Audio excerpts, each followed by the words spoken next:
Okay, hello again, and straight on to part 2. This next artist is one of my favorite artists. I have spoken about him a few times. Unfortunately, he has been very unsuccessful, so much so that I have wondered how he has managed to make such a long career. And that's why I was very surprised when this album, Marko Haavisto ja Poutahaukat, Lamppu palaa, was issued on vinyl.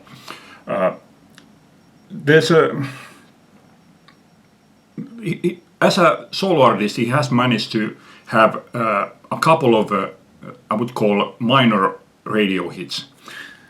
So in that way, it wasn't like a complete surprise to me that this got reissued. Although I have to say that I did wonder why did they choose this one instead of a couple of other of his solo albums. But anyway, as soon as I heard that this was being reissued, I made a pre-order for this one, and now they are being reissuing another one of his solo albums, which happens to be my favorite from him.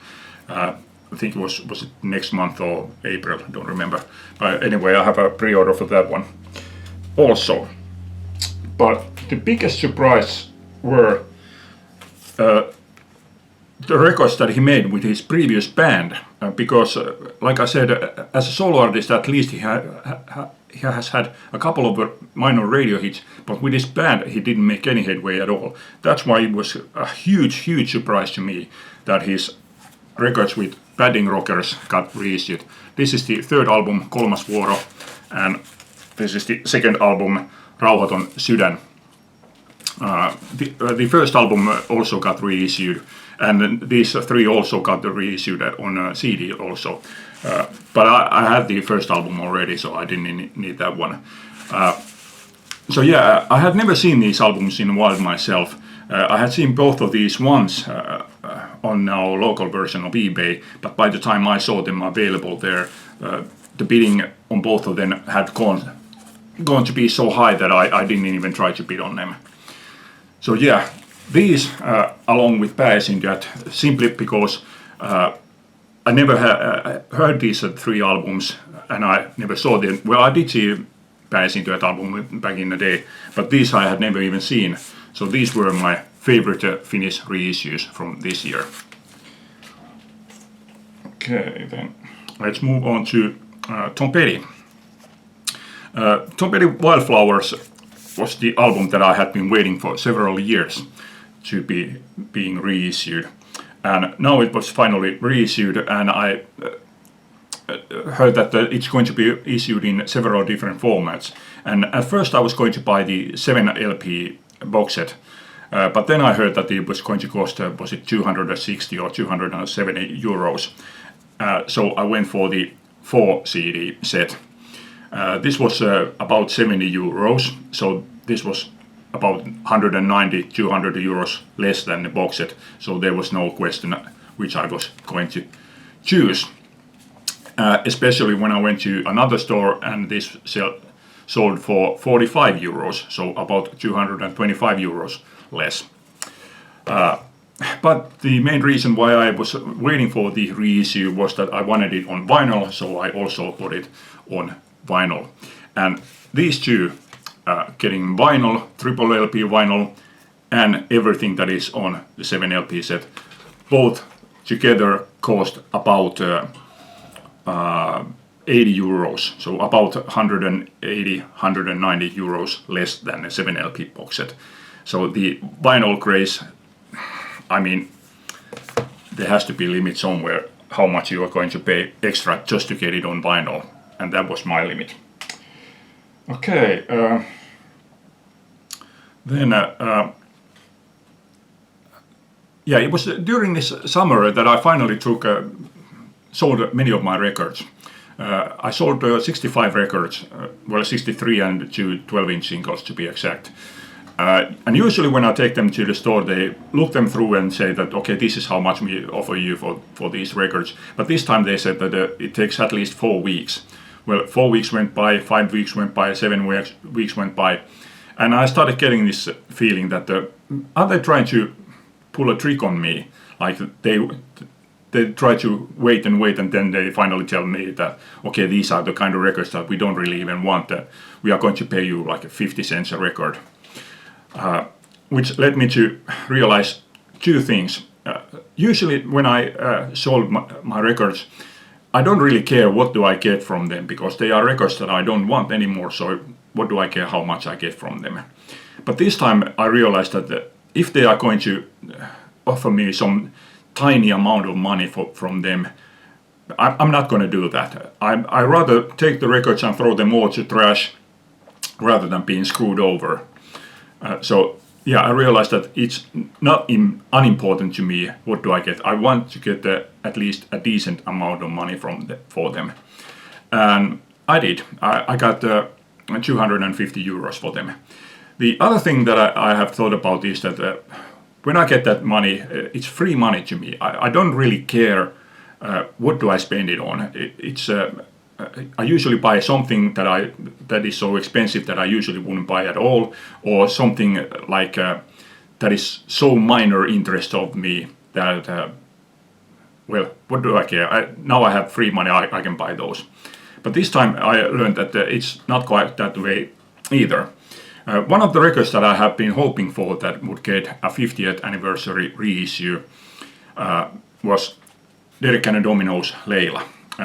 And I finally did. I didn't hear anything about it until just a few days before this was released. So I was wondering what is going to be the bonus material here.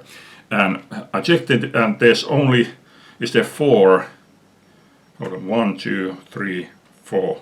Yeah, 4 songs recorded for the Johnny Cash TV show, and a jam version of Got to Get Better in a Little While. There's also another version of it, but I do have the other version of Got to Get Better in a Little While.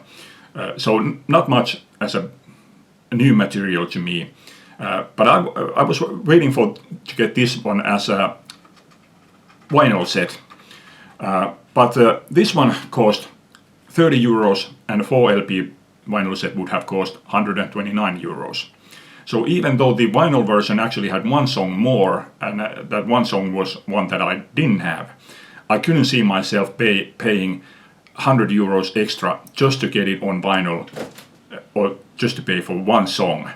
So yeah, it turned out that there is, I do care what do I spend my money on, even the free money. But yeah, one of my all-time favorite albums. Okay, let's move on to Rolling Stones reissues. Rolling Stones reissues were ones that I had been waiting for, I'm guessing about 10 years or so. My cat. Yeah, a couple of years ago they released a vinyl box set including all of their studio albums from 1971 to 2016. But it had been something like 8 years earlier they had released also a box set including all of their vinyl albums, studio albums from 71 to 2005. So all this time I had been waiting for them to release the albums individually so I could buy the ones that I was missing. So now they finally issued them, and obviously I wanted to get the 3 albums that I was missing.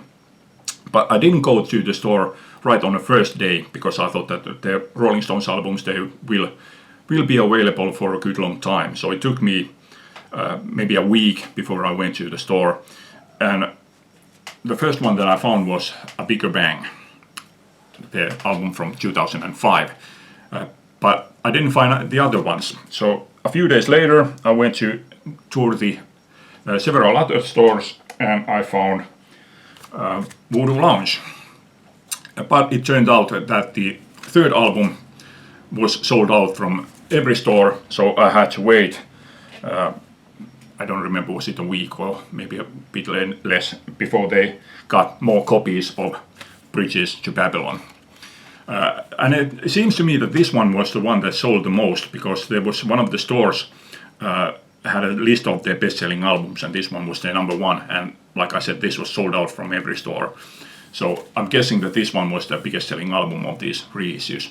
And I like all of these 3 albums. I'm a big Rolling Stones fan, so yeah, I liked very much all of these. And now I have all of their studio albums on vinyl. Okay, one thing that I did buy with my 250 euros was this one. Rolling Stones Goat's Head Soup. This is the 3 CD and Blu-ray. Also includes a 120-page book and 2 posters. Those over there. I haven't even opened it up yet. Yeah, this cost 148 euros. Only 20 euros more than the vinyl version, but like I said, this one includes the book and Blu-ray and those tour posters, which I don't think are included on the vinyl version. The main reason for me to buy this was not the bonus material. The bonus material here, in my opinion, is the weakest when compared to the deluxe versions of Exile on Main Street and Some Girls. To me, the most interesting track here as on a bonus material was the piano demo of 100 years ago. I have never heard Rolling Stones like that, just a piano and vocal, so it was very interesting to hear that version. But the main reason for me was to get the Brussels Affair. It was something like 10 years ago. Rolling Stones started issuing their live bootlegs on their home site as a download, but I didn't buy any of those. Then a couple of years later, they started issuing them on record, on CD and on vinyl, as part of the From the Vault series. And I bought them all except for Brussels Affair, which did not become available until now. And now, having this Brussels Affair, I now have a live record from every Rolling Stones tour from 1966 to 2006. So yes, extremely happy to have this one. And now, finally, the connection to Jefferson Airplane shirt. I have talked about this record a couple of times, and each one that I bought on CD, I think it was 2007, and ever since then, just kidding, not that long, maybe something like 5 to 7 years, I have tried to find this on vinyl, and I have found this as a second hand many times, but they have always had a very bad ring wear, and on this sleeve especially the ring wear looks very, very ugly. This is Hot Tuna Burgers, and the ring wear is always here and it comes out as white, so it looks extremely bad here. So I have wanted to find this one in absolutely pristine condition. And during the last something like 5 to 7 years, this was now third or fourth time that this has been reissued. And I have always tried to find it, but none of these pressings have been distributed here in Finland. So I have tried to find them from the internet, but it's always been too expensive. As was this time. I tried to find it several times without any luck, until finally I found one store that had postage was $10 from US to here. So I was finally able to get this one on my hands. And this one is my favorite, not only favorite Hot Tuna, but my favorite Jefferson Airplane family album. So yeah, extremely happy to get this one. Now, after all these, I have to say that I have everything that I have hoped to get as a reissue. Now my top ones on my to get albums list are So Fine by Badfinger and Dollar Revolution by Bangles, but honestly I don't expect to find those. They were, even on release, they were so expensive that, well, I would have bought the Dollar Revolution for that price, but I wouldn't have bought the So Fine for that price which it was issued. So yeah, I don't really expect to find them. So that's why my number one that I have hoped for to be reissued, and very surprisingly it hasn't, because this album is her most famous album, and there have been several albums that have been reissued from her, so I really don't understand why this hasn't been reissued, especially because this is a copyright-free album, and it's Julie London's Julie Is Her Name. And I have this album as part of this